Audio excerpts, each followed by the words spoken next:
Broadcasting live from Philadelphia, this is Tap Tap Concede. Welcome everybody to Tap Tap Concede. My name is Graham. Joining me is James. Hello. Ben. Hi. And Wheeler. Thank you for having me, Graham. It's great to be here. And of course, Paul is running the tech for our remote MagicCon Philadelphia episode. I didn't know if he was going to weigh in or not. A reminder before we start, the show is brought to you by our good friends at Card Kingdom. Please check out cardkingdom.com/LRR for all of your paper card needs. Let them know that we sent you, and you'll get a little 1-inch button, which I believe still says a pox upon the auto tapper, which we managed to avoid this weekend by being in a place to play paper Magic again for the first time in ages, at least for me. And of course, this show and everything we do is brought to you by you and your kind support of our Patreon at patreon.com/loadingreadyrun. So yeah, today's episode is going to be looking at MagicCon Philly. We talked a little bit about Vegas after James came back, but James was the only one who was there. Mm-hmm. And so we had James and then a bunch of people on the internet who weren't thrilled about it. But then there was people who actually went there who thought that it was pretty all right, but maybe could use some improvement. And it seems like a lot of that improvement happened at Philly. Before we get into it, want to open with a disclaimer, of course, because we're gonna have a unique experience and a unique perspective on this, unavoidably, just by the nature of what our time over the weekend was like. None of us personally paid to go. A little bit of the cost was covered by Loading Ready Run. Most of it was covered by Wizards. We were guests of the show. We got to enter events for free as part of being there and doing the thing and hanging around with folks. And we got to see content creator friends that we hadn't seen in ages, and we got to spend all weekend saying hi to all of you in the community and signing things and taking pictures, and which is wonderful. And it was kind of funny whenever someone was like, "Hey, would it be all right if maybe you could sign a thing?" And we're like, "Yes, that's why we're here. We want to do that." So we were treated very well, and it didn't personally cost us money. So bear that in mind when we talk about this, because we have some things that could be improved or whatever, but everything's going to be sort of through that lens that there's some stuff that we just wouldn't have experienced, right? Apparently signing up for the on-demand events was maybe a little irritating for some people. I have no experience of doing that because of how the things were handled for us. So as an example, there you go. Yeah, how was it? I had fun. I had fun. Yeah. I mean, I think the toughest part for me was that it's a heck of a journey for us to get there. Oh my god, all day Thursday was just gone. Yeah, when you're traveling west to east, it's rough. It's pretty hard. So I went out a day earlier than these three because I was helping out with the Game Nights live thing again. But we had the exact same flights. So we went Victoria to Vancouver, Vancouver, Toronto, Toronto to Philadelphia. And I think your Toronto Philadelphia flight also got delayed like ours did. Yeah. So I think I drove. I wound up at the hotel at 10:45 on Wednesday night. It's almost exactly what it was for us. Yeah, after a very long day. But I mean, other than that short delay, it was a pretty uneventful travel, which was nice. I got good plane seats. No complaints there. Nobody was a gigantic dick, which is always nice. And yeah, so that was that. I mean, it was a chill day. Not complaining. Yeah, even if you factor in the 3-hour time difference. Yes. So it's say it felt like we arrived at the hotel at 7:45. Sure. Yeah. Right. Felt like that. We still got up at 4. Yeah. Still got up super early. So still had to kind of go to bed reasonably quickly after arriving because obviously we had to be up for the convention the next day. Right. And I don't think my body at all got used to that change because I was pretty much consistently awake until almost 2 a.m. most nights because that's about what time I fall asleep here, which is like 11 is generally when I get to sleep in Victoria. Yeah. So that was the thing. But we made it work. It worked out nice that you arrived early too, because you were able to grab like our badges and stuff like that. Yep. So we didn't have to do, which is one of my least favorite things about going to con, which is getting in super late and then like trying to stand in like will call or find the person that's like grabbing our tickets and stuff. And so that was a nice little part of it. Yeah. Yeah. And then I mean, my Thursday was just while you guys were traveling, I was just sitting around as part of the game night stuff, and There he goes. Here we go. Classic. He Back with would the not game night. stop talking about how he was on game night stuff. The second James Turner can discard Victoria and LRRMTG. Oh, I'm an LA guy now. I get to rummage. I drew. Yeah, I'm gonna discard loading ready run and pick up game nights. But so that was fun. It was a good to be a part of that again. Those guys are great, and that show is fantastic. I really can't speak highly enough about it. If you get to yourself to another one of these for the rest of the year, go see Game Nights live. It's a lot of fun. And that wasn't streamed, but there will be a VOD of it. There will be a VOD. Yeah. And that was on the Friday night. Yeah, that was Friday afternoon. Like 1? Yeah, it was at 3 p.m. I think they went. Yeah, I think the show started at 3 p.m. on Friday. We got given basically a list of like, hey, what we want you to enter some events that that you're like playing in the events. What would you like to choose from? And one of them was an Infinity draft on Friday at 2, and I was like, hell yes, because I've only done the one Infinity draft that we did on Friday Night Paper Fight. I didn't get to do the PPR, so I was like, absolutely, I want to do that. So that was all happening during Game Nights Live, so I didn't get to see it. Yeah.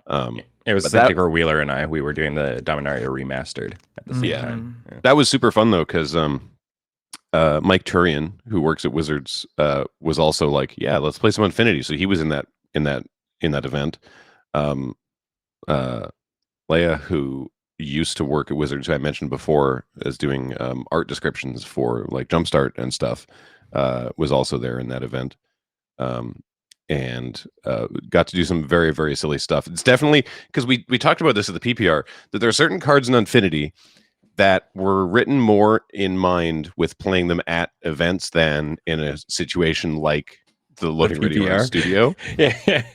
So the most notable one, I think, was Super Duper Lost, which is the one with Fibblethip. So you tuck a creature. It's 4 and a blue instant. You tuck a creature. Just beneath the top X cards of that library, where X is the number of doors you can see from your seat. Oh, right, yeah. And the back wall of the convention hall was just this like beige, featureless beige thing. And then I noticed that it's riddled with doors. They're just also painted beige. And so he was like, all right, so was that like 5? And I was like, hold up. That's 2 doors there. Just spinning around in my whole seat, and I was like, 20. So limited. Like, that's like further than halfway through. Yeah, this is the bottom of his deck. Yeah, it's like, okay, cool. I also I phoned someone afterwards. Was like, surely you could have used like Discord calling for this, and I should have thought about that. Yeah, definitely, that would have been a smart idea. But no, I just phoned Kathleen long distance twice because I got phone a friend. Then my first pick was phone a friend, and I was like, absolutely yes. And that happened twice. She picked C, which is take an extra turn, and D, which is draw 7 cards. So yeah, I incurred some long distance charges. Yeah, I incurred some long distance charges, but I won those games, so evens out. Yeah, that's exactly. Just value. That's just value. Yeah, yeah. Well, in the take an extra turn realm, so we were in Dominaria. I was in 2 Dominaria remastered seals this weekend. Yeah. Both times I was handed a control deck, essentially, which was like a real bummer because like there's like just good green red stompy times in that format from what I could see. There's a lot of fun goblin things. Not that I'm complaining, but like control is just like a hard thing to do, I find, in limited. And in the second one, I was given I had a time stretch, which is 8 blue for target player takes 2 extra turns after this. and I managed to use a oh god, what's the two blue, choose a thing and untap. Oh, all of them. turnabout. Yeah, I turnabout ramped into a time stretch to win a game against oh god, see now I'm just it's the morning here, so my brain isn't working. Opposition. So it was a control mirror match. Oh no. And I got there from what I saw of Ben's games in the first one, the all-star of the format, Big Juggernauts. Turns out Juggernaut being able to go 5, 10, 15 over the course of those returns is not bad. I killed so many people with Juggernaut in that event. Yeah. That's all I wanted to do. It's very funny because I felt like, I mean, I play locally, like I play in the weekly Canadian Highlander events, but like that is you're playing, but you're also just smack talking friends and people you've known for, decades. And so it's not that like, it's not just sitting down and playing Magic. And so this felt like the first time sitting down playing Magic without cameras, without lights, without anything, like just getting to play without having to narrate every single play and make fart jokes and thank Bong Wizard 420 for coming back for the 28th month or whatever. It felt like Thanks, that. Bong Wizard, for watching, by the way. I really appreciate it. It felt very much like Neo kind of blocking all the punches and be like, oh my god, what's going on here? It felt great, and I think it was reflected in, like, I just felt like I hadn't played that well in years, like 3 to 4 years, even though what I was playing was turn 2 Mind Stone, turn 3 Juggernaut, turn 4 put an aura that gives it flying, and then keep up a protection spell, and then just big juggies my way. So that was kind of my favorite thing, that I would genuinely draft a lot or play a lot more Dominaria Remastered because it felt like simple Magic. And I was not playing when a lot of these cards were, first printed and stuff like that. But there was a very cool moment where I watch a video series called Kinda Dece, where they talk about like old stuff or just like various topics or whatever.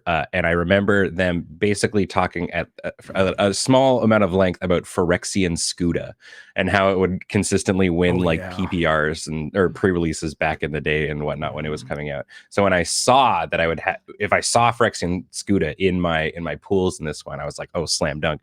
And it kicks butt. It's a 4 mana 3/3 with kicker cost, pay 3 life, and if you pay the 3 life, it comes in as a 5/5. It gets 2 +1/+1 counters on it. For the most part, it's at uncommon. It's not a rare in this. So Phyrexian Scuda, the real bee's knees in this format. 4 mana 5/5 is mwah. That's wild. The best, the most exciting play I think I made, by the way, in that Infinity draft was rolling 6 when I had, because I was running a black-blue attractions deck. So I had Dina? DK? DK, yes. Yeah, so I had DK in play. So rolling 6 means I get to reanimate something. And I got to visit all my attractions. So I got a balloon from the balloon stand.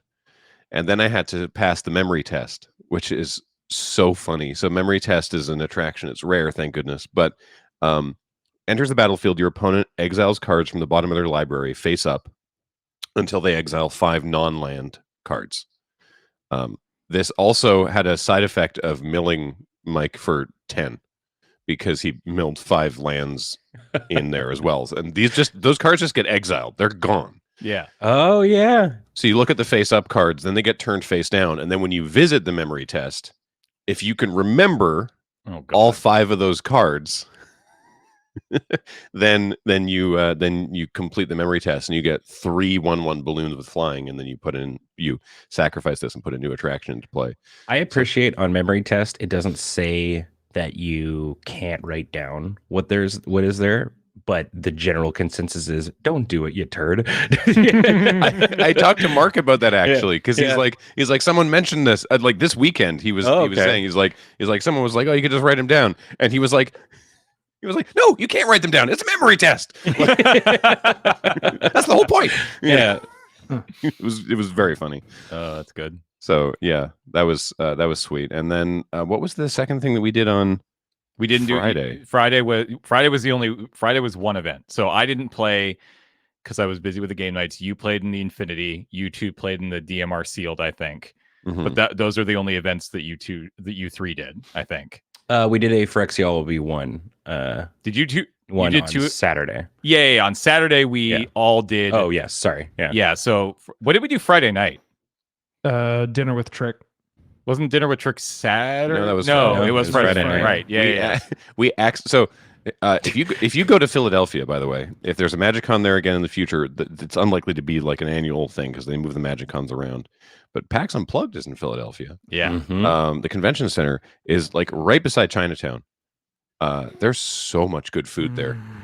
Yep. That said, we through the accidental things of how a convention works, we whoopsed into family style Chinese on Friday night and Saturday night, and then the 3 nights. on Sunday we were like, we have to not eat that much food again. Yeah. So Friday night it was the four of us and Trek. Yeah. Because he really wanted to take us over dinner, so that was awesome. We great. went out and we ate way too much food, and I'm still thinking about some of the dishes there because they were the lamb, the cumin lamb, the cumin lamb. Yeah, I think I ate lamb for 4 different meals. Oh. The tea smoked duck. Yes. That was amazing. So I'm glad you're with me on it, Grella. I am a big fan of duck. So given the opportunity to order it, I will. And the problem is, it's like in Victoria, the main place that that will usually have duck, it's like $40 for like half a plate. And it's like, oh, that's too much money. The funniest part of that meal in retrospect is that Trick, for those who don't know, this is Trick Jarrett. He works at Wizards. He's involved in like a lot of their marketing. We've known him for years. He was actually the person who got Friday nights Greenlit back. Like we worked with someone. We worked with someone initially to do the first 4 episodes, that little mini season of Friday nights, and then they were like, and if this is well received, then we'll do more. And it was well received, and then we just didn't hear anything. Like Wizards just ghosted us, and the people that we were the people we'd been working with left the company, and we were like, oh, okay. And then a year and a half later, we get a phone call from Trick, who's like, hey, I'm in charge of this now, and I would like to bring Friday nights back. And we were like, cool. And so we've been working with him for 10 years now. Yeah. But he was like, hey, Wheeler, could we tag you in a tweet tomorrow? No context. Yeah. He was just like, could we tag you in a tweet or on Sunday? Mm-hmm. And Wheeler's like, okay, sure. Yeah. And it ended up being a preview for a card from March of the Machine. And we'll next Tap Concede, we're going to be looking at all of those previews and get deep into that. But why it was funny is because they and Trick later said this was his fault. They tagged Wheeler in that one tweet, but then the way that Twitter like works with the tagging and whatever, they didn't untag Wheeler from any subsequent tweet in that massive thread of stuff. Unusable. Completely unusable for the rest of that day. Your phone just blowing up with notifications. On one hand, I could have muted it, but and then gotten access to my phone or to Twitter. But I don't know. It seemed very funny to me. Like, it's a good excuse not to open Twitter for a while too. Yeah, oops, sorry, can't go online. I'm getting bombarded by the X8Y. Yeah. I did also on Friday. I forgot. I did also do a mystery booster draft, which I just entered on my own. So that one I did pay for, but I did fine. Mm-hmm. I did fine, and then I had to. Yeah. It was fine. It was like 1 and 2 or something like that. But then I had to leave for the thing. Oh, actually, so this was funny because again, this was my first convention of any kind in like 3 years, and going outside and doing stuff in the real world. Because I went to sign up for the thing, and I was like, okay, cool. I want to join this event, and they're like, yep, all right. Thanks for your money. Here's your code. And I was like, what? And I just sort of like wander over to the tables. Like the judge tells me where to go because there was already 7 people waiting. That's the only reason I did, because I was like, oh, hey, there's on-demand events. And the judge was like, yeah, there's 7 in the queue for mystery draft. And I'm like, oh, sweet, cool, okay. But then we sit down and the judge actually running the thing comes over and starts talking about the app. And I didn't know what they're talking about. And someone else at the table was like, yeah, you have to download the companion app. And I'm like, what? Okay, sure. So I downloaded the Wizards companion app, and they were like, one of the players was like, come on, dude, this is how we do gaming now. And I was like, I haven't been outside. That said, it was pretty cool. I didn't personally have any issues with it. I know that that's possibly a unique experience, but well, I did have an issue with, like, it seems like the judges, and I don't blame them for this because I'm sure it's irritating on their end, didn't seem to ever like activate the in-app round timer. Yeah. But getting a thing of like, the round's over, here's your new pairing, and you open up the app and it tells you what table to go sit at. That was great. Not having to, if I down the piece of paper, 200 people rush a piece of paper on a column. If I never have to do something like that again, it'll be too soon. Yeah. So yeah, I mean, I think that's if it works, massive improvement. Yeah. Well, it has a bunch of little cool features in there too. Like there's the ability to look up cards and stuff in there, like oracle text and all that kind of jazz in one of the in one of the tabs. There's ways to host your own events and stuff like that inside it as well. Like there's a it's life very tracker cool. built into it. Yeah. Yeah. My only worry, and this was, I was talking about it while we were there, but like I could not believe that I had perfect cell reception the entire time. my I was God. inside the convention There was center. actually Wi-Fi coverage downstairs the entire, which was amazing. Well, yeah, and I wasn't even on the Wi-Fi, like because I hadn't realized there was like a public one. But yeah, the free data worked perfectly. Like my phone, I was able to like text and go on the internet and all that kind of jazz with zero issue, which is mind-boggling. Well, it is a big problem with a lot of convention centers because a lot of them are just big concrete blocks, and they act as basically a Faraday cage, and you just don't get cell reception, which means if the convention center, or I guess in this case Wizards or ReadPop or the TO aren't paying for publicly available Wi-Fi, the companion app doesn't really work. Exactly. Right? So maybe that's a positive to it, right? Is that if this is going to become the norm, then that means going forward for conventions, we're going to have publicly accessible Wi-Fi, which is pretty sick, honestly. It's a pretty good sell for people like going to a convention too. Like knowing that they are able to just access that, find where their friends are, find information that's going on. They might miss. It's a game changer not getting prompted like at 9 a.m. when you show up of like, hey, do you want to pay $25 for Wi-Fi for the day? Right. Like, no, I'm good. Yeah. We talked about Reading Terminal Market. I was just thinking about Reading Terminal Market. Yeah. So you two hadn't been. James and I have been before. You two hadn't been. I'd love to hear your impressions on it. Oh my God! So it's right across the street from the convention center, and it's this massive indoor. It feels very cramped. Massive indoor marketplace. That's just full of amazing food, and it's the having that beside a convention center is such a boon. Heads up. Warning, on Sunday, like a third of it is closed because it's run by Amish. those specific stores are run by Amish who don't work on Sundays. Yeah, and fair play to them. But it did mean that it was absolutely rammed on Sunday. But Ben and I went there for breakfast on Saturday because at Trick's recommendation, he was like, "You got to go to Herschel's and you get the egg and cheese breakfast sandwich with pastrami on rye." And we were like, okay. And you know what? It was delicious. It was so much meat first thing in the morning. It was really good. We did that once. Yeah. It was delicious. Yeah. Like I did not need any more grub for quite a while after that. One thing I will say to that, and it was also kind of amplified by, maybe it's a me thing, but it was amplified by the fact when we went for cheesesteaks as well, not to distract from Reading Terminal Market. Yeah. But like, I don't know. A lot of the food that I got this weekend was like, some sort of sandwich-esque thing. And it was just like meat and whatever.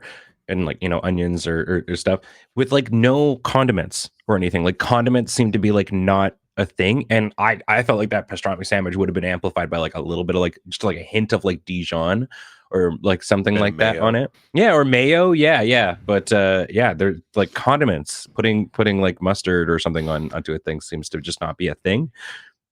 On the flip side, you and I, Ben, got the corned beef True. Sammy Yeah. that was swimming in like a Russian dressing, I want to say. Yeah. And I mean swimming in the best way possible, where that was the like, okay, I'll get one very American sandwich and then I'll start thinking about the condition of my heart again. Yeah. That might have been one of my favorite meals. Oh, it was so good. And it was at the perfect time of just like feeling very drained at like, pretty late into Friday, I want to say. Like we had like already 3, done, I think. Yeah, we had already done one event, just kind of realized like, oh, haven't really eaten all day.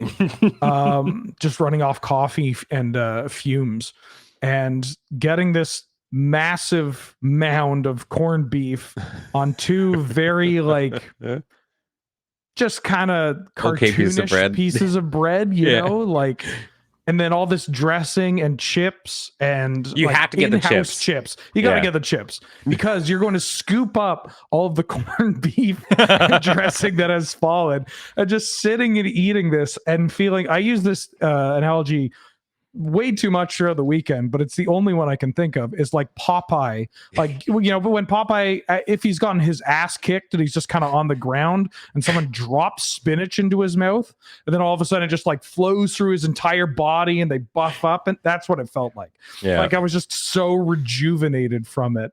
And being at least for a Magic event, being a somewhat public figure in a somewhat public place where people will know you, and someone that hates eating in front of people and on camera and stuff, I threw all that away.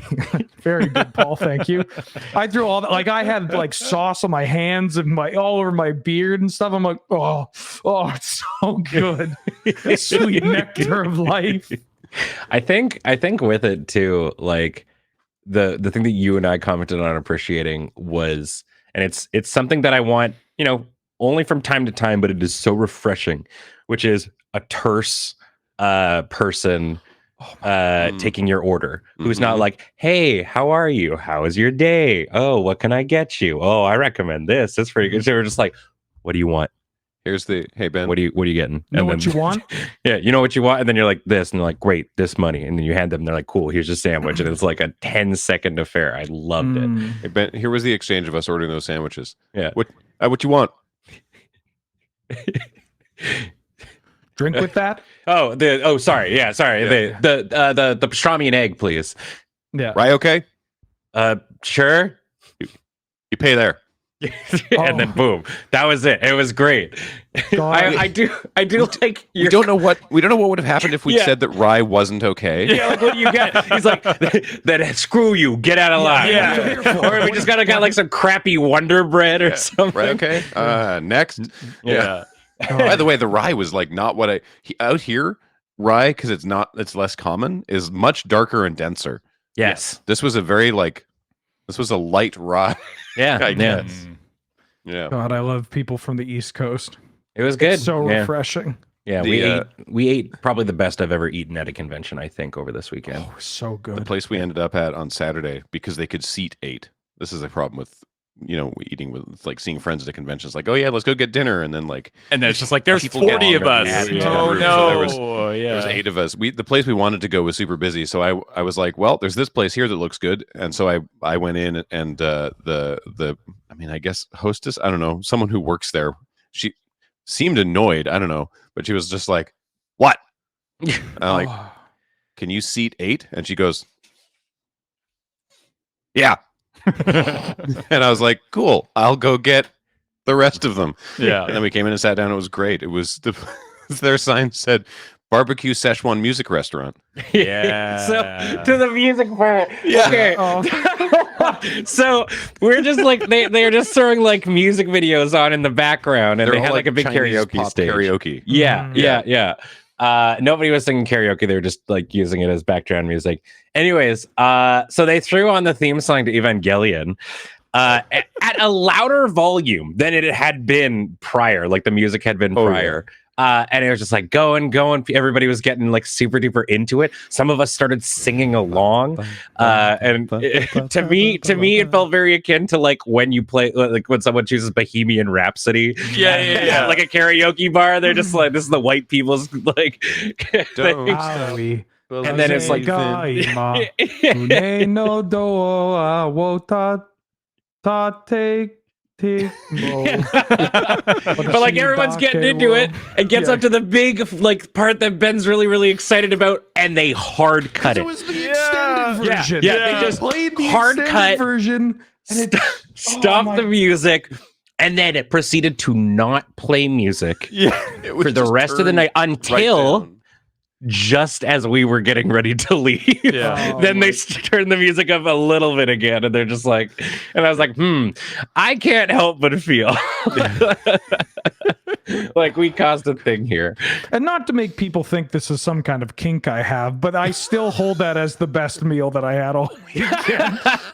One of the best. It was really nice. So it was us. And then we were joined by Voxy, Brian Keebler, Olivia, and Amy. And then later on, Cedric and Ailey showed up, which was really, really nice. Because they were on Pro Tour coverage until that went forever too. Like every day. Those are long days for them. The Friday and Saturday for Pro Tour was long days. So here's a small criticism. Which is that as an attendee, very it was very easy to not know that there was a Pro Tour happening that weekend. Yeah, because it was like how did Voxy describe it? In the highest room of the tallest tower. Yeah, because it was literally like separated from the rest of the convention, like up and over, and so it wasn't, because people couldn't just like wander into it, obviously, but. I really wish there was a place, and they did this for the top 8, but I really wish that there'd been a place where you could like go and sit and watch the coverage. This is a problem that extends beyond the convention hall. I don't know why they don't have somebody's job to promote. Like, I'm hoping that this becomes less and less the case as we move forward, and they had really good numbers this weekend. Viewership on Twitch was really good. It was like for the top 8, it was like up at like 30,000, which was huge for paper, for like certainly recent tournament coverage. Yeah, and people were amped to see it back, but like you should have an ad slide in Arena being like, hey, the Pro Tour is on right now. Just click here and you'll go to the Twitch page, right? Like, I don't understand why they don't do a better job of promoting the Pro Tour, and I'm hoping that changes going forward. But certainly at the convention hall, I'm hoping that, because obviously Magic Cons are tied to Pro Tours, so there's always going to be a Pro Tour at these things. I'm hoping that going forward we'll have like a viewing room, which would be great. Sorry, yeah, I agree. I tried to mute that, but my board isn't working. Would be nice. Something that they changed this year, for those who didn't watch it, something that they changed to make it flow more smoothly, like the paper coverage they've been doing, is that for the first 2 days, I believe it was different for the top 8, but for the first 2 days, they started doing the matches like 2 hours before the actual broadcast started. Correct. And then they trimmed out all of the shuffling and mulligans. Yeah. So it was like, so game 1 finishes, and it's like, great, now into game 2, and it just right in, which I think is got to be a good viewership experience, because that was like the one criticism, sort of the, at the time we thought, unavoidable criticism of old Pro Tour coverage, was there was so much downtime between rounds. It's funny, I went back and watched I watched a little bit yesterday, and I think they actually swung too far in the other direction. Oh yeah. I think that they don't need to go as fast as they were going. I understand why they kind of did. They need to get through a lot of matches every day, but we got to keep interested. I do miss the a little bit more banter, especially at the news desk, talking about just spending a little bit more time there talking about, getting into the analytics and talking about all that sort of stuff. I feel like that was a little bit missed. So I'd like to see them kind of swing the pendulum back in the other direction just a little bit. But I think overall it was a great idea. Yeah, there's a lot of value, I think, in providing like the human aspect of these games, especially now that it's back in paper and stuff. I think you lose sight of it a little bit when, like, most of the stuff was being done through Arena and digitally. So I think, having being able to have people even just like goof around, right? Like some of the best Pro Tour moments are like those goofy like back and forths and stuff like that as well. So I think it'd be worth it to keep that. I agree. I wanted to talk a bit more about some of the stuff that we played because on Saturday we did. I think all four of us were in the Phyrexia sealed event. Yep. Yes. Yep. On Saturday all four of us were in the same 2 events. Yeah, I opened a very mediocre pool, and so I just was like, well, I have my one good rare. I had like two rare lands in the 6 packs. I had one good rare, which is White Sun's Twilight. So I was like, all right, I'll just play white and I don't know, red and a bunch of really cheap stuff because sealed is slow. So if I'm not slow, then let's go zoom. And yeah, I went like 3060. Like it was just like it was very, very fast. Having been one of the people that he rolled over, it was a very fast deck. There was like 160 some people in this thing, and we got paired against each other. And I was only in that bracket because my turn one opponent, my first round opponent didn't show. They must have cracked their pool and bounced. Well, at least that only happened to you once over the weekend. Oh no, it happened so many times. 3 times over the course of this weekend. I had my own opponent no show. It was wild, which is like, I think dropping is probably a little bit more difficult.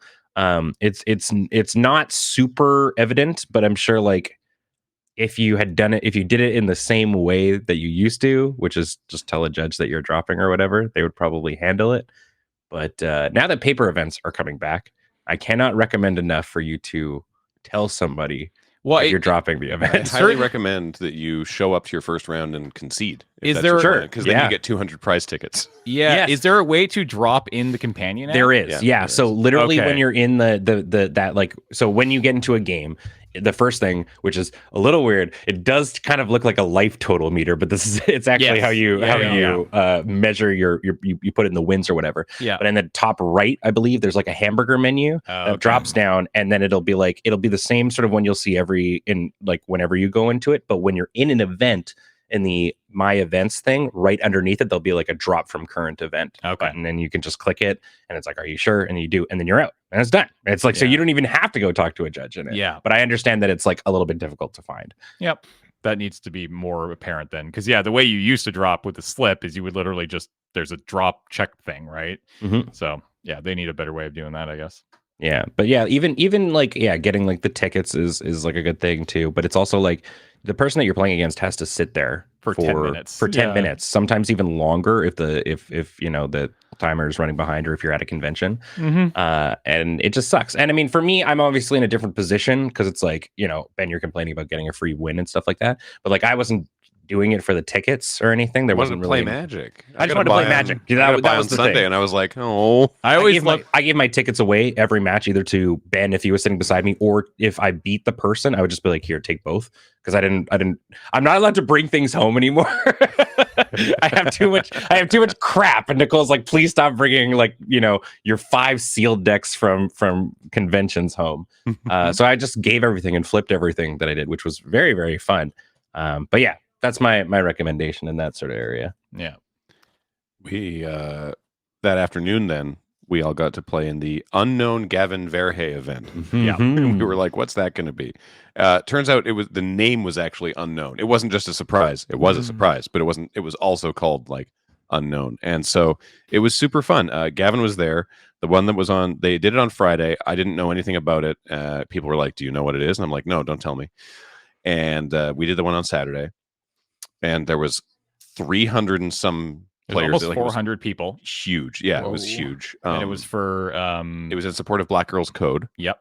Which was sweet. And it was a sort of like battle for new Phyrexia kind of thing. So all the players got divided into 2 teams, Mirren or Phyrexian. And they were tracking wins. Not just your own personal wins, but they were tracking the wins for the team. And so there was this cool, team aspect of like, yay, go team. And so it was a sealed deck. with the following packs. So it was 3 draft boosters of Phyrexia, all will be one, a set booster, 2 mystery boosters, and then a special 7th booster full of new R&D playtest cards. Now, unlike the ones in Mystery Booster, which have like the art and are printed Magic cards that look like R&D playtest things, these are actual just R&D playtest cards that's a thing, like a sticker out of a printer stuck to an actual Magic card. They're like tailored for this event, for specifically the Friday and Saturday of this MagicCon. Yeah. And there's some really, really cool ones. And so you got 10 of those, and then you built your deck. And then the way that it worked, rather than using the app for pairing, is like when you're done building your deck, if you're ready, go to the back, and the first Mirren and Phyrexian that show up, you get paired up. Yeah. And then it was like when you're done your match, you just go to the back and you get in the 2 lines, and it's like, all right, Mirren, Phyrexian, go fight. Mirren, Phyrexian, go fight. Yeah. So it was really, that part was quick, which was nice. Who won the Saturday event in the end? The Phyrexians. Okay. No, the Mirrens did. I thought. Wait, really? No, the Phyrexians No, did. I thought the Phyrexians took it Yeah. down. Well, then kudos to me. Because I was like, well, I went 3-0, and I was like, hooray! Not for lack of trying on my part. We still lost. The after playing, you got Delphia or Delphia, Philadelphia. Anyway, Delphia, undecided, a legendary elephant. Again, there's no art. Casts for Wooburg, 6/6. Spells you cast cost 3 less to cast if they were originally printed in the following expansions or associated commander decks, depending on who won the unknown event on February 18th.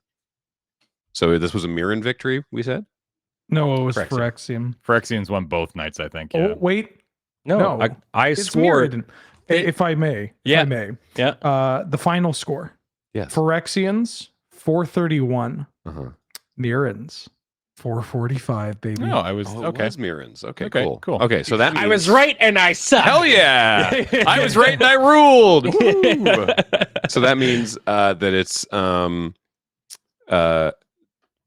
spells cost 3 less to cast if they're originally printed in Mirrodin, Darksteel, Fifth Dawn, or Scars of Mirrodin.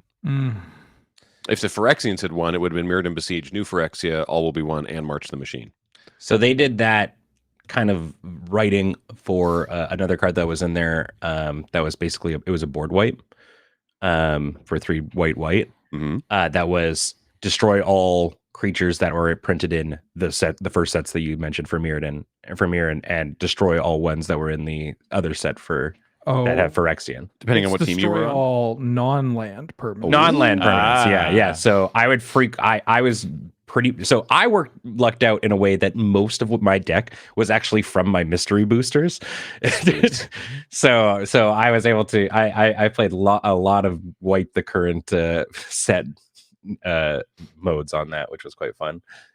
I'm not going to go through every single one of these, but there's a couple that I wanted to talk about. Yeah, no, I'll share. The one that I wanted to share is the only one that I actually played, which was Sort of Blank and Blank. I love the sword. So it's 3 mana. It's like a, sort of blank and blank. Mm-hmm. Artifact equipment. When Sort of Blank and Blank enters the battlefield, choose 2 tournament legal cards in the Sword of Blank and Blank cycle at random.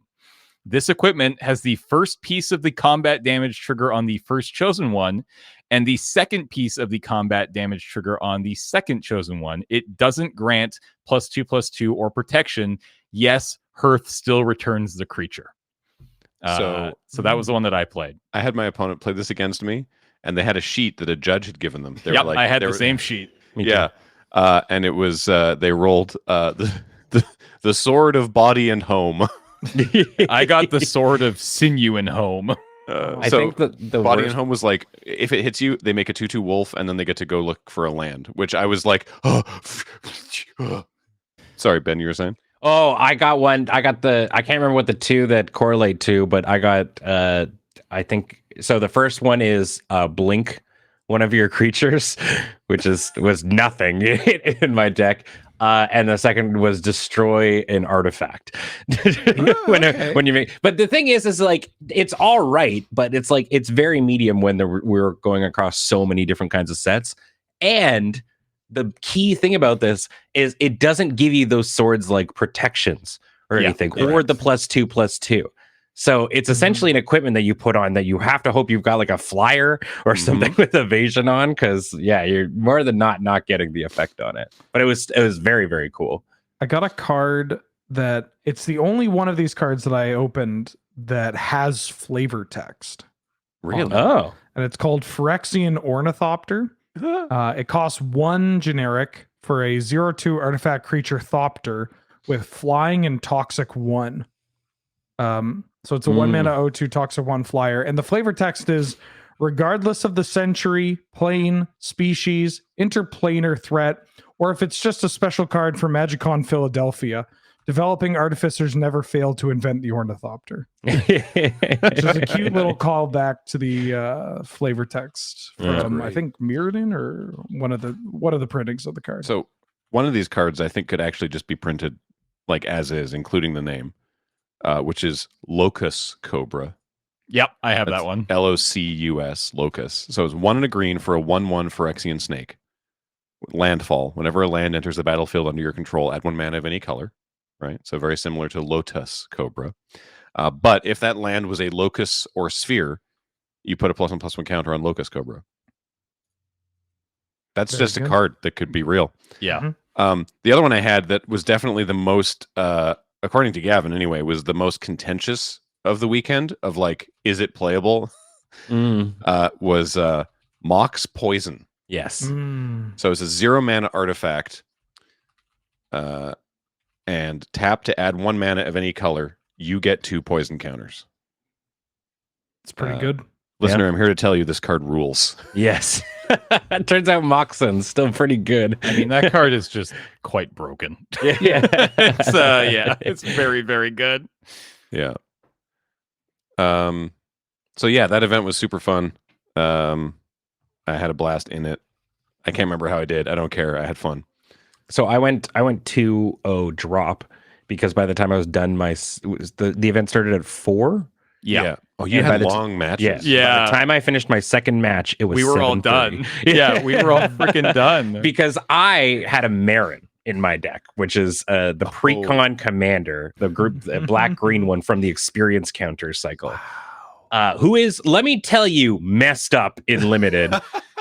Very, very good.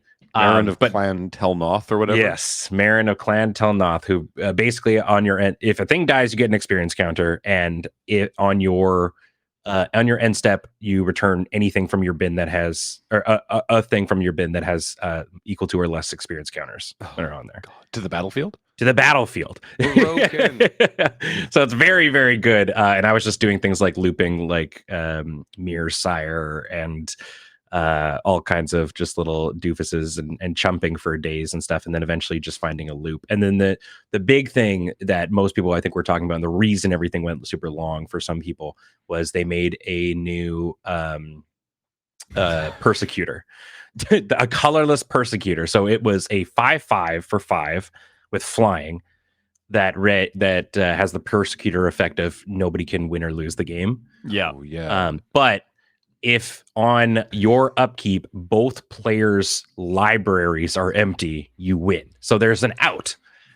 But, and obviously for most people, like I ended up just like beating the crap out of them with this flyer for, and then just sacking it later. But there were a number of people that I talked to who neither them or the player had a way to get rid of it, and they literally just played until they flipped everything off of their library. You want to turn your match into a casual chat. Yes. We're here until turns. What do you got going on? I was talking to Sheldon about this because he played in the event as well, and he said that there was an angel that was platinum angel, so the you can't lose and your opponents can't win. That's the one. But that Ben's talking also, no, this was a different one. What? Because this one was like Avacyn, like it made everything indestructible. Oh. Like it was a platinum angel and everything's indestructible or something broken. Yeah. Interesting. Well, that the fact that there was 2 of that meant maybe that is why things ended up going long. What do you make of this one, Wheeler? I don't know if this card's good. I didn't run it, even though I was in this color. Life Cloud. X I white know where white this is for a going. sorcery. Each player gains X. Each player gains X life, draws X cards, returns X creature cards from their graveyard to the battlefield, then returns X lands from their graveyard to the battlefield. Well, as somebody that grew up playing Death Cloud as a young lad that has turned into a mono white aficionado, I think this is right up my alley. It's How do you I don't win know with if it? I You just have played to a have more stuff draft. in your bin. Yeah. Yeah. Or Okay. just like your opponent has kind of a dominant board position and them gaining more life doesn't matter as much as you getting everything into play. Mm-hmm. Death Cloud on the screen is X triple black sorcery. Each player loses X life, discards X cards, sacrifices X creatures, and sacks X lands. Okay. So a little more hurtful. Mm-hmm. Yeah. That's hilarious. I will Irene? say, I was just going to say, if you want to look at all the cards, there were 62 of the special playtest cards made for this event. And Gavin actually released an episode of Good Morning Magic, I think like on the Sunday or the Monday, where I think he goes over all of them. So if you want to go see what all of them do, I would definitely go check out that video.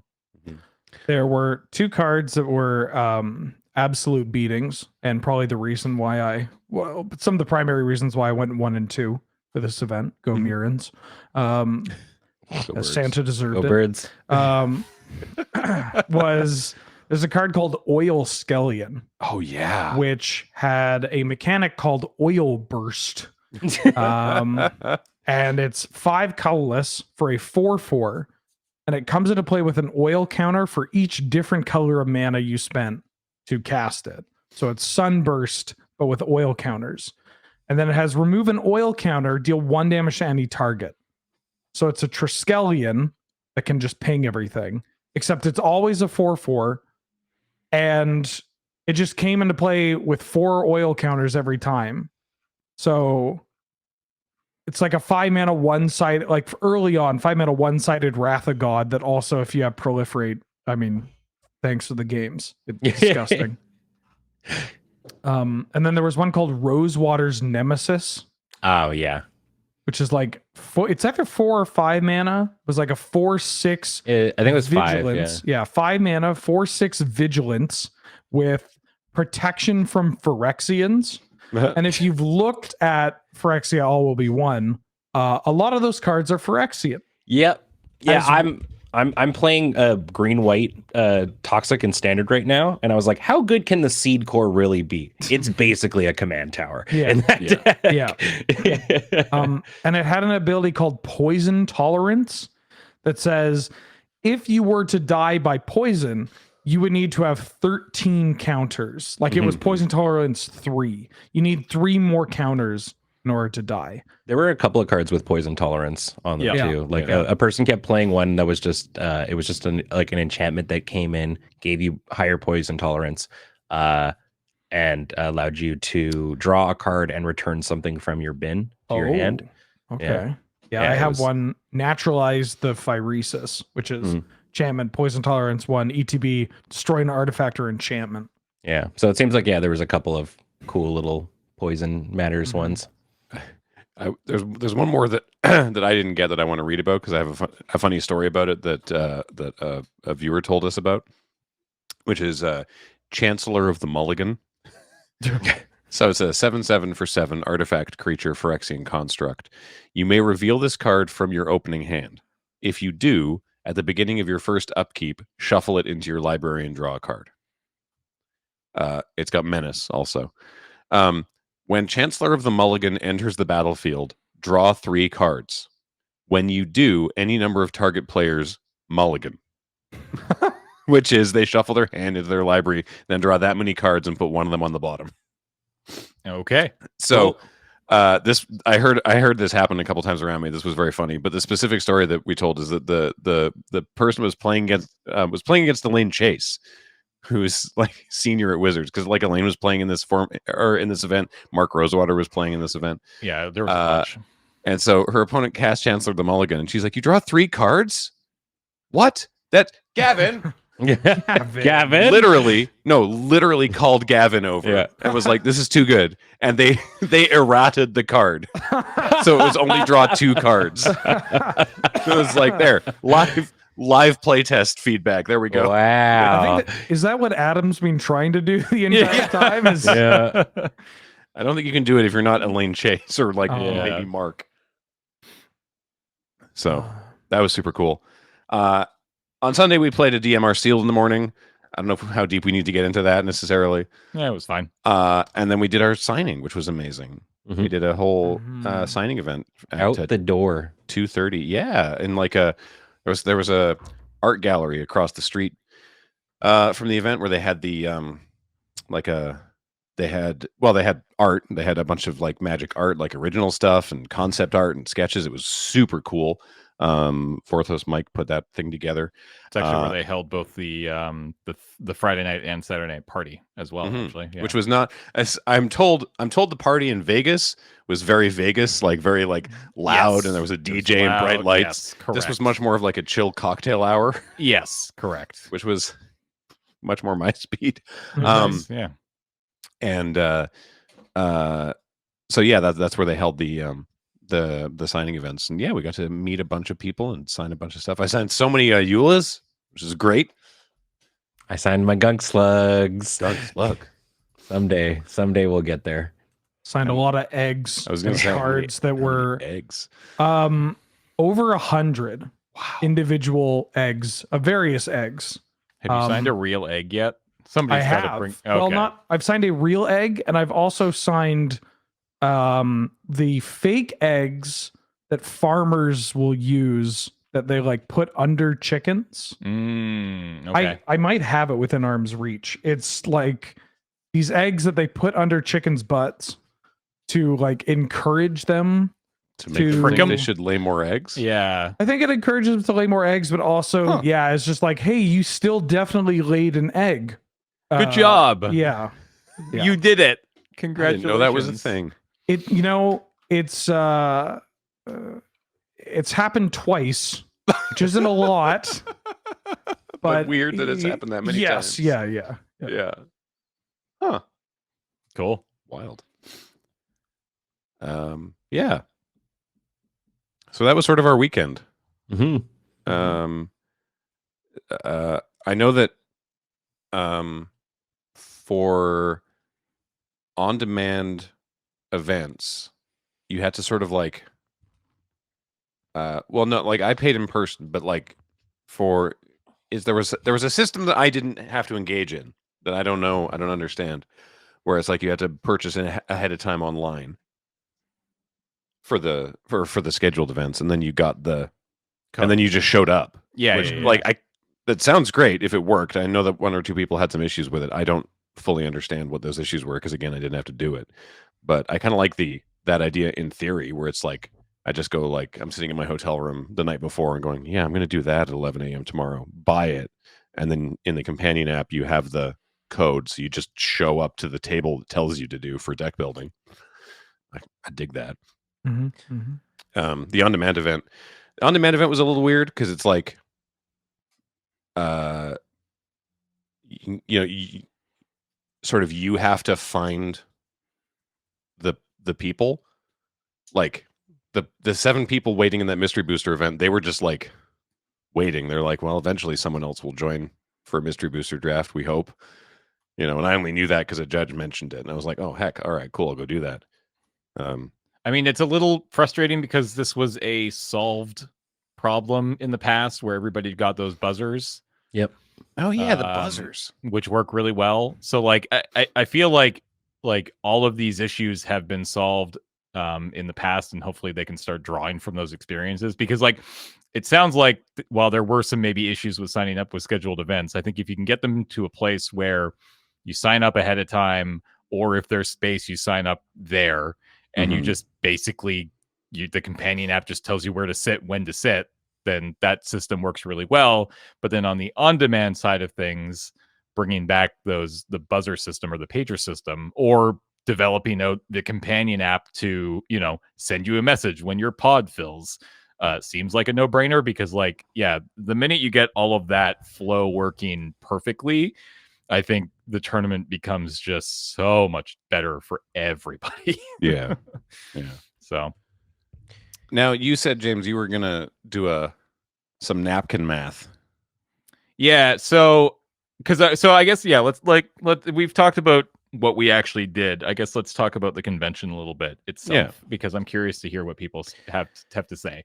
And I'll start. I just really quickly want to start because I was fortunate enough to be at Vegas in October, and a lot of people were making comparisons to Vegas, obviously, because they set Vegas up to be the big 30th year anniversary thing. It was Magic 30. It was this big flashy thing. This was so much better. Philadelphia was just better in almost every conceivable way in terms of what I think a convention should look like. Like, you walk in the door in Vegas and everything was just there. It wasn't a tremendous amount of space. Vegas was basically what the top floor was at Philly, but everything was there. That was Vegas, right? Including the World Championship, right? In one corner was World Championship. Here was the main stage over on the left-hand side, all the vendors and stuff, and all the play space was in the back. This was just so much better because it was spread out. There was room to move and breathe, and it certainly wasn't without its problems, but overall, it just infinitely better setup than Vegas, in my opinion. Sorry, Ben, you were going to say something. Oh no, yeah. Like, so this was by far the best. I would say probably my favorite convention for Magic that I've ever been. I think that it has improved so much since the Grand Prix sort of days, in terms of, I think, making it what I think should be happening, which is making Magic convention specifically a more appealing thing for everyone, not just like tournament grinders or what have you. Like, it seems like it's a more open thing that is trying to entice people who might not even be like even that super interested in Magic, but maybe you're a parent that's bringing your kid because they're interested in it. There's still like stuff that could be interesting for you to check out and whatnot. And I think the push to that, having spoken to a number of the people that were involved in like the setup and the layout and stuff, like that's what they're going for, which I think is great. My only real sort of kind of like I guess criticism of it would have been, in fact, like some of the layout, having spoken to both vendors and cosplayers who are working the event. They've been doing this thing recently where they started doing layers, where the cosplayers get to hang out, and they're like these very cool themed sets and whatnot. And in this one, they stuck all the layers together in a corner of the convention center, which, to be fair, like as you're walking in, it is just to the right of you. But I think it would have been cool to kind of spread them out throughout the place too, because it's like one of my favorite things about when I go to like PAX or whatever is the spectacle of the show floor and how it's kind of like cool and it's very big and larger than life to look at as you're walking through. But essentially, as soon as you kind of get past the layers and they had like the big weather light in the front, it's just tables.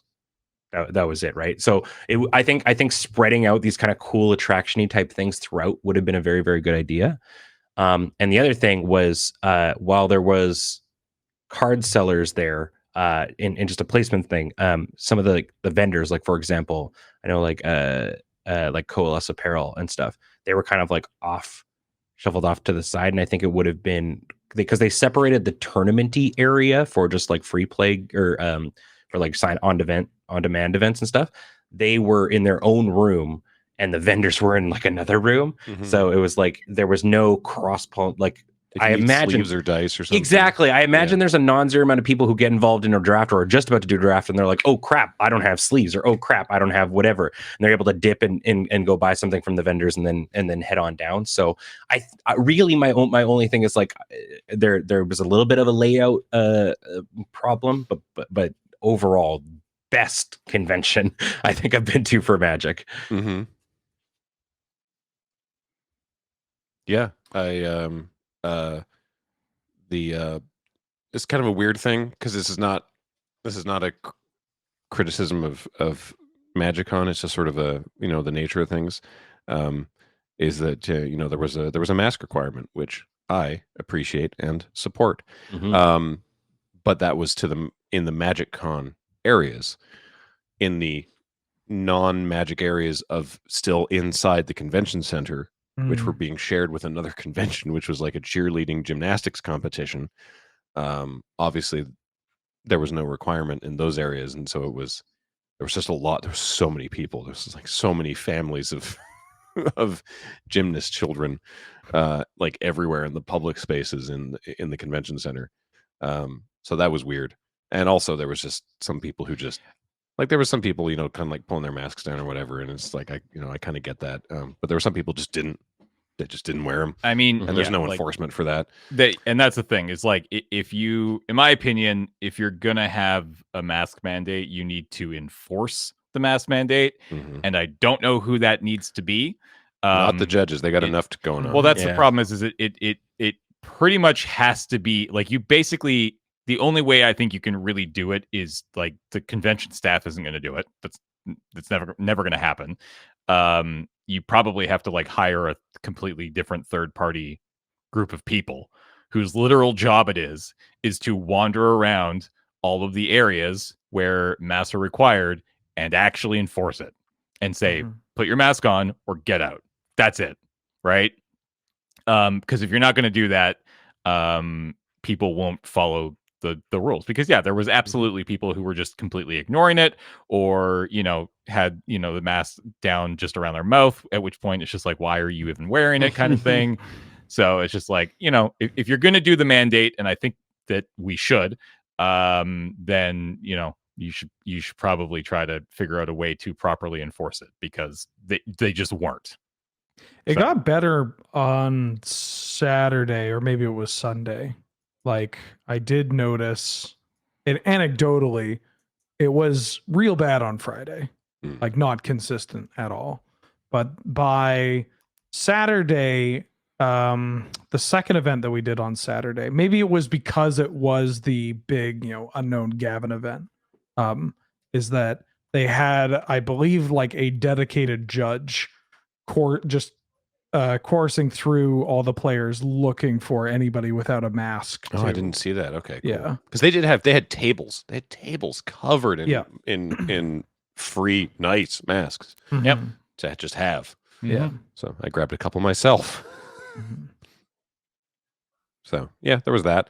What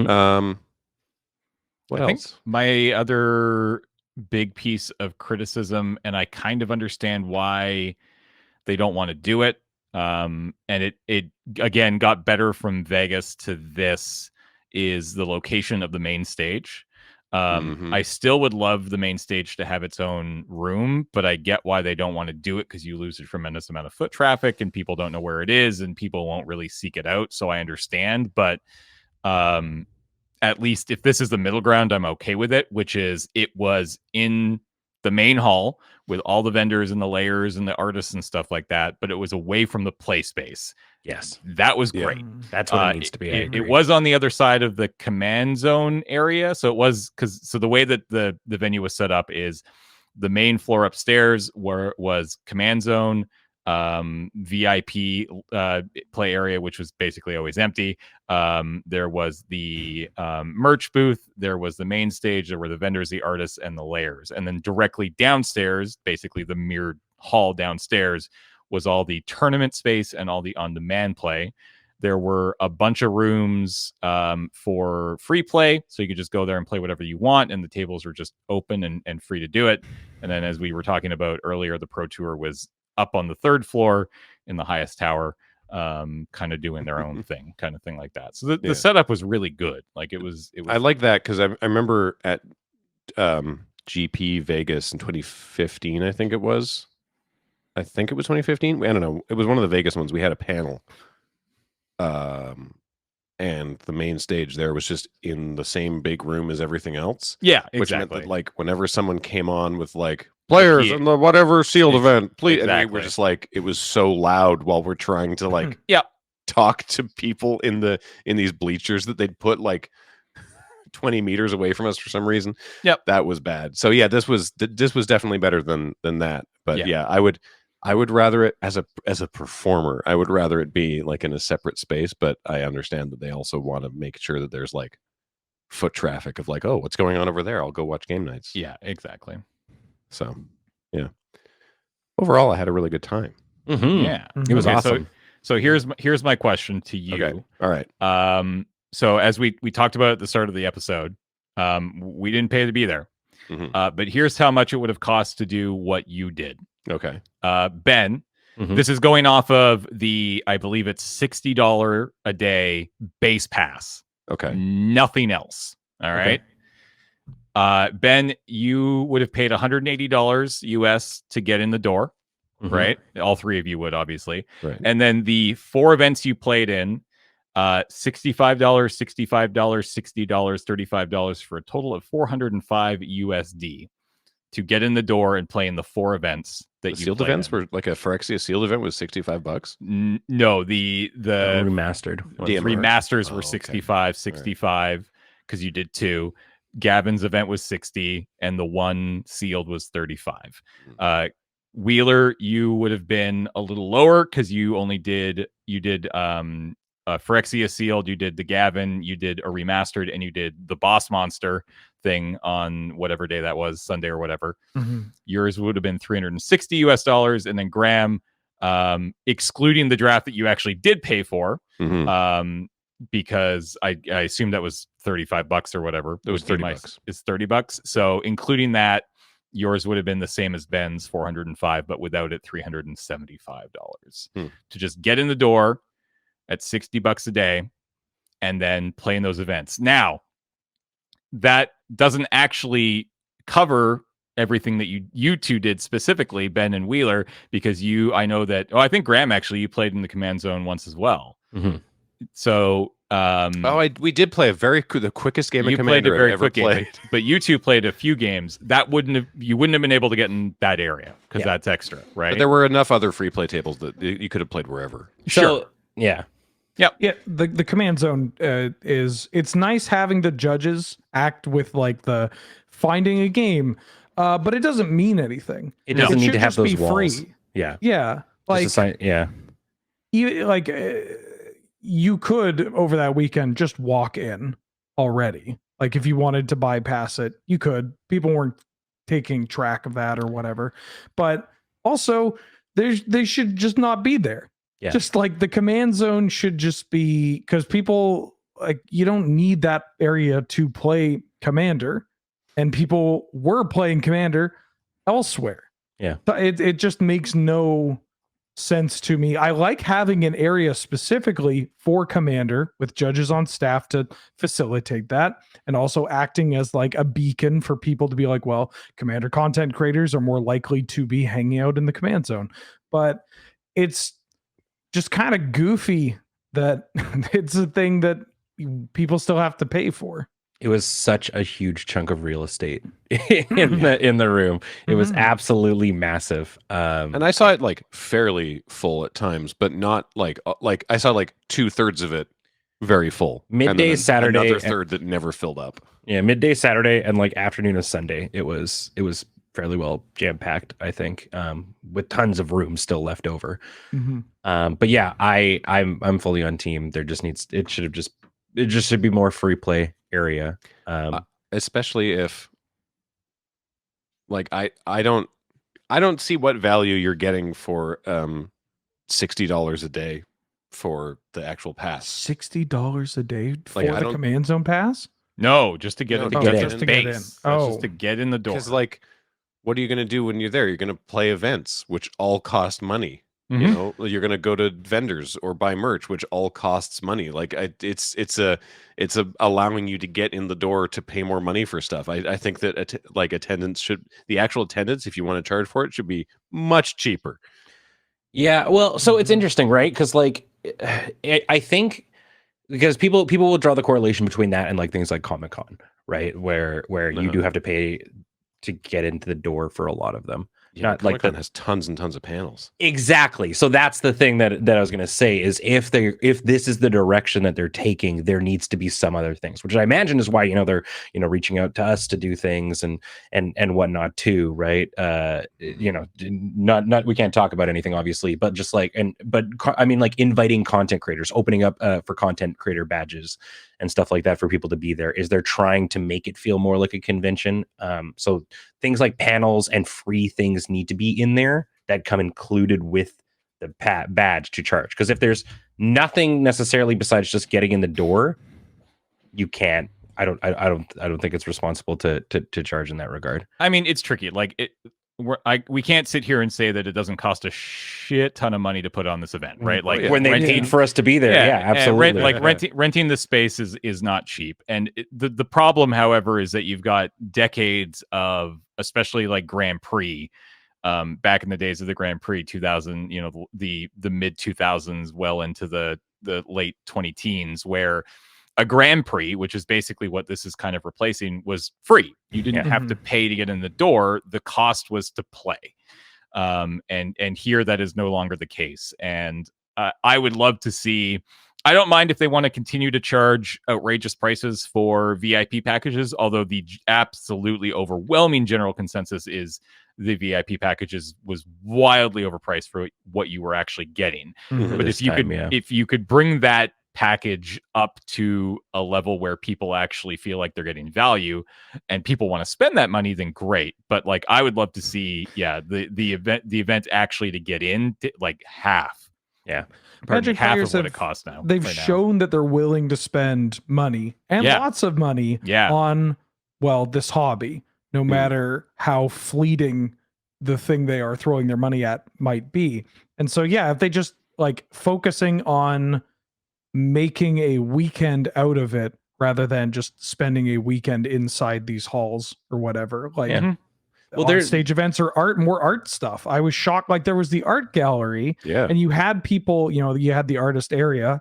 And that's where I tend to spend most of my money at these events, but also just, maybe it would have been nice to see, having some of the artists doing their live, paintings or altars, like put them in a spot like on stage where, or have the, they did one thing with Olivia where it was like the live painting at one of these previous events, stuff like that. People love seeing that kind of thing. Could benefit from if you're looking for panels type things, having a main stage and a stage B or whatever in another room that can host smaller scale stuff like that. I think because to their credit, I think there is immense value in charging at the door for people even who just want to come in and do free play kind of stuff, right? Because they are creating a space where people can come in and just jam games with friends and whatnot, and that has to get paid for. I totally understand that. But it does seem like they are trying to go in the direction of this is going to be a convention with, tournament stuff in there, right? So if they continue going in the direction that they are, which is very clearly what's going on, then then I think the entrance fee makes more and more sense as it's going on. And this one was X amount better than Vegas, as you were saying. And maybe not X, but I'm sure that Minneapolis will be, Y amount better than this one. Like, just they're learning new direction. People, even just talking to some people behind the scenes, how much stuff they want to improve and change and stuff for the next one. I mean, I asked because I figured it would be not the worst to get a couple outsider impressions. I asked on Twitter. Oh yeah, I saw that. What people thought, because obviously we could have gone to Reddit, but Jesus, no. Why would okay, I ever do that? So I got some people posting here, so I thought I'd read a few of these because just to see what people thought. So honestly, one of the best cons I went to a lot of Magic Fests and GPs because there was so much more to do. I think more variety in weekend passes would be good. I miss Fanatic packages. Those were the old ones that sort of helped you get a lot more games going and drafts and stuff like that. Right. But the improvement to the command zone, staffing, and organization was noticeable and impressive. Solid B+. I do want to say big shout out to all the judges. Everyone was great. They did a great job. So good. They were working their asses off. Yeah. So thank you, everybody. I got significant improvements from Vegas. So this person was also at Vegas, had an amazing time. Pro Tour should have been more prominent, which is something we've talked about. Stuff like Top 8 should have been announced and displayed in multiple places. I would go to the next one, but likely skip the VIP unless big changes happen. Signing up for scheduled events was a terrible experience. So that sort of jives with a little bit of what I heard, but that sucks. So I'm sorry. The 2-hour deadline before events, while I understood the reasoning for, were annoying to have to deal with. Other than that, event was great. I got the VIP for the lounge in case my anxiety acted up. That experience felt expensive for what they did. I did get to meet you all, but few others. It felt like maybe setting up an area meant for creator play could avoid the feeling of hunting for people to get a game in with. That's a dope idea. I'd like that. Truly awesome. Yeah, truly awesome con. Artists, cosplayers, panels, all amazing. Plenty of space to play right next to the command zone.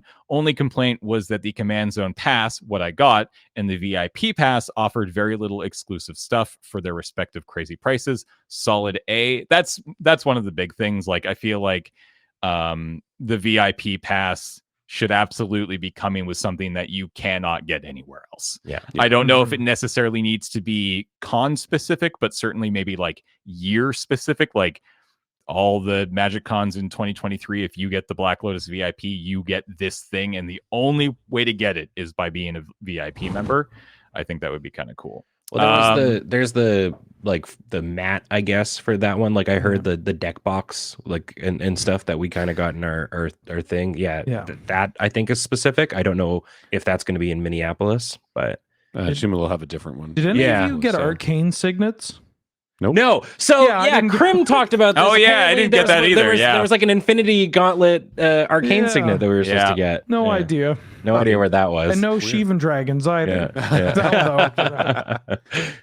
Shivan got given a Shivan dragon. Yeah, a few people here actually did too. I'll get to them in a second. Oh. Being the bell guy for this is just a great experience. That's awesome. It was a great time. There were a lot of good variety and fun events, especially the unknown event was a blast. Getting to meet most of you and talk with Morrow at the art show were icing on the cake. Oh, nice. I was mostly in the tournament hall playing PTQs, which were run well and felt like GPs for the most part. A few quality of life things I would have liked to see improved. There were no round clocks, no way to know whether an event was close to hitting cap, for instance. Other than that, was annoying. Yeah. Other than that, the event did not really feel all that special given the price point. Felt like a lot of money to pay to play in a couple small GP like tournaments. That being said, I'm not really the target audience for add-ons like the Command Zone or VIP packages.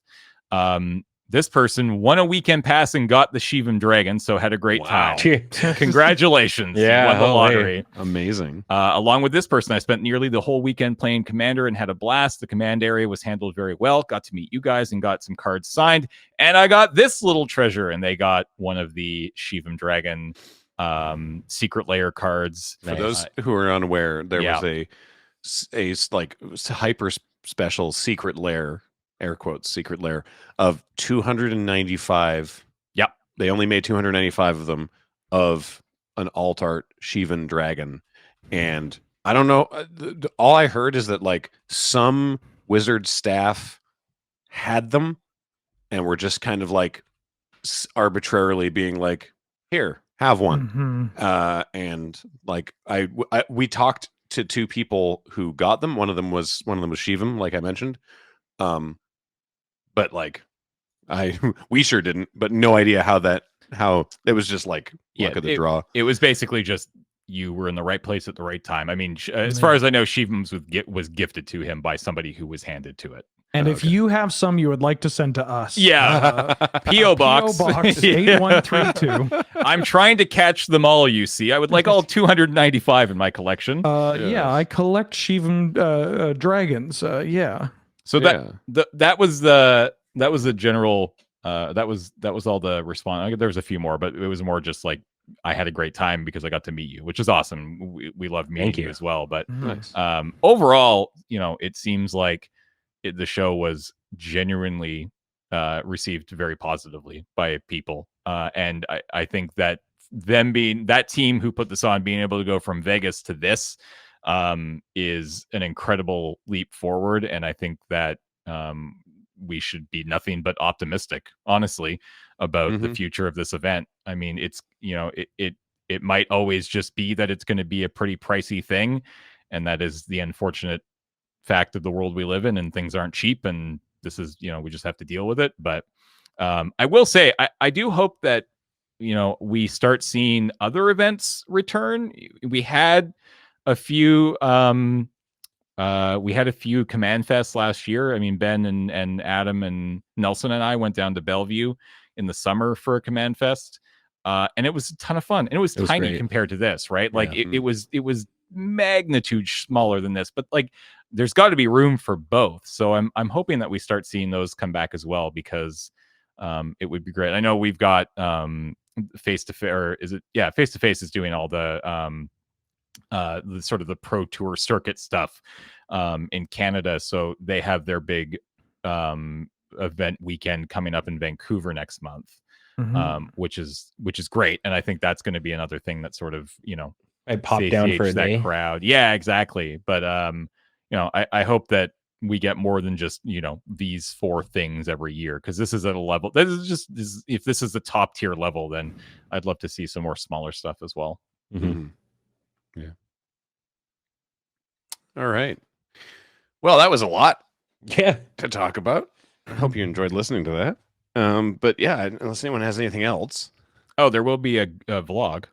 Yes. Oh yeah, a whenever I get around vlog. to editing it. I certainly was filming a lot. Boy, am I out of practice. So if you're looking forward to Feet. awkwardly paced a video, then don't you worry. But yeah, whenever because I couldn't get the thing to sync properly to edit on the plane, which was annoying. But oh well. If you're watching on YouTube, Paul had a suggestion for a little YouTube engagement question. What would be your choice of sword abilities for the sword of blank and blank? Leave that in the comments. But yeah, until then, we will talk to you next time, where we'll be looking at some of the previews that because they've since we last spoke at MagicCon, they previewed some stuff for March of the Machine, and they did some early preview stuff for Lord of the Rings, which is coming out in the summer, and Commander Masters, which is coming out even later in the summer. So we can talk about some of that, which is pretty exciting. And then I guess in probably a few weeks, I think probably not for obviously for this episode, but I think we'll aim for next episode to open up the nickname for one, because that we should get on that before March of the Machine comes out. So you can look forward to that in the next coming weeks as well. Sweet. Okay. Well then, until then, a reminder, of course, that Tap Tap Concede is brought to you by CardKingdom.com. Check out Card Kingdom for all of your cardboard needs. And of course, the show and everything we do is brought to you by you, your kind support of our Patreon at patreon.com/loadingreadyrun. Until next time, I'm Graham, joined by James. Bye. Ben. Bye. Wheeler. Thank you for having me, Graham. It was great to be here. Paul was running on tech the whole time. Heather gets these online. Thank you all so much for watching or listening, and we'll talk to you next time. Bye.